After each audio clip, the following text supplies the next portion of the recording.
Now, US President Donald Trump hosted his South African counterpart Cyril Ramaphosa for a contentious Oval Office meeting. While the meeting started off on a friendly note, it took a dramatic turn within minutes. Trump sought an explanation from Ramaphosa over his country's racial equity laws and alleged that white Afrikaner farmers are being killed and their lands are being taken forcefully. Trump then ambushed Ramaphosa with a video. The video claiming white genocide in South Africa was played in the Oval Office without prior warning. People are going to occupy land.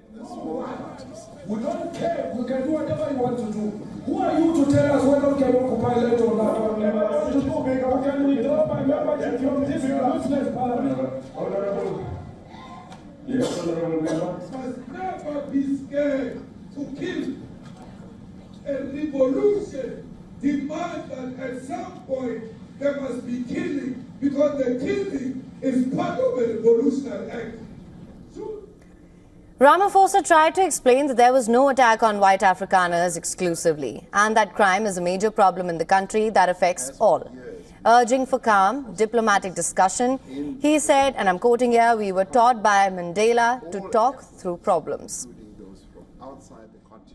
I must tell you, Mr. President, we have had a tremendous number of people, especially since they've seen this. Generally, they're white farmers, and they're fleeing South Africa, and it's a very sad thing to see. But I hope we can have an explanation of that, because I know you don't want that. Let me clarify that, because what you saw, the speeches that were being made, one, that is not government policy.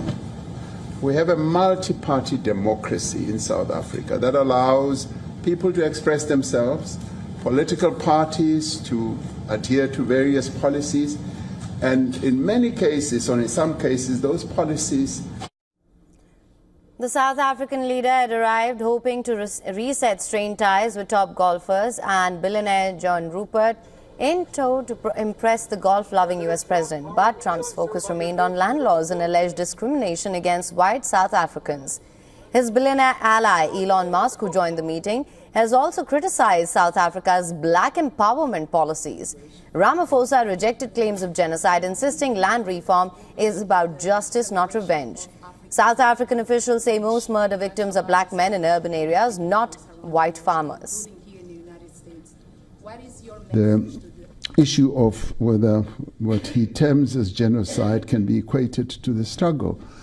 And of course it cannot, because there is just no genocide in South Africa. And of course it is an issue of how one looks at it.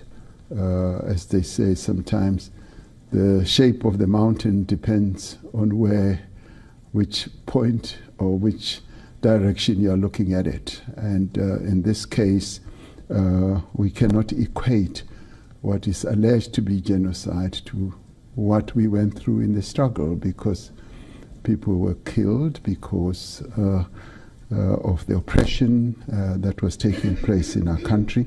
So you cannot equate that.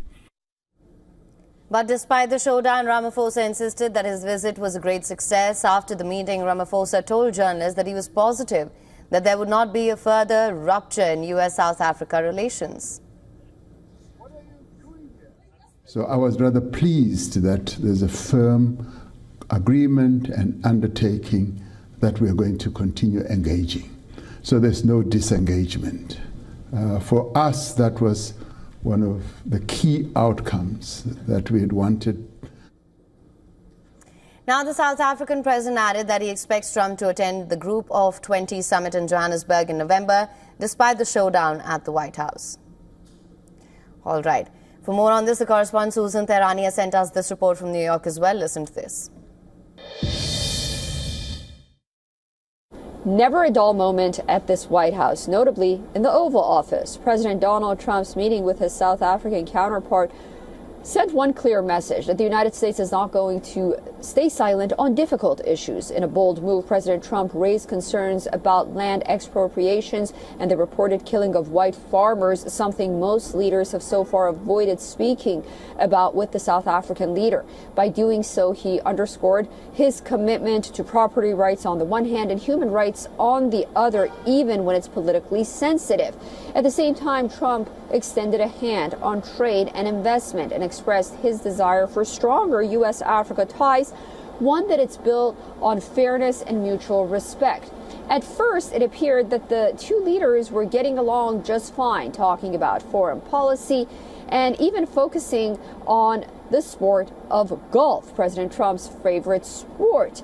The South African leader even brought along two South African golfers as guests in a nod, again, to the American president's favorite sport. But after a journalist brought up the issue of white farmers allegedly being killed and the South African president answering for Trump, the U.S. president was ready and ordered the lights be dimmed, playing that disturbing video for the call to kill white people, notably white farmers in South Africa.